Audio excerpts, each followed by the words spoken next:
Huwag mong ikukumpara ang iyong sarili sa iba at kakainggitan mo ang iba. Huwag kang ma-pressure.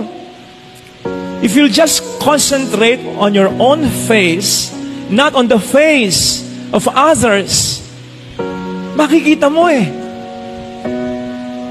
pwedeng parang nauna sila, pero makikita mo rin kung tututukan mo lang talaga. Ito yung sinasabi ko, na yung blessing ng iba, huwag kang magpapanik, huwag kang mag-aalala.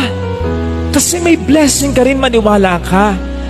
Hindi nakababawas at lalo't higit, hindi nakakaalis ng blessing mo yung pagkapalan na natatanggap ng iba.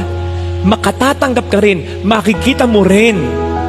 At kapag natanggap mo, kapag nakita mo na, you'll realize na yung moment na natanggap mo at nakita mo na, speaking of blessing yun talaga yung araw, yung panahon na itinakda ng Panginoon na ito ay iyong maranasan o makita.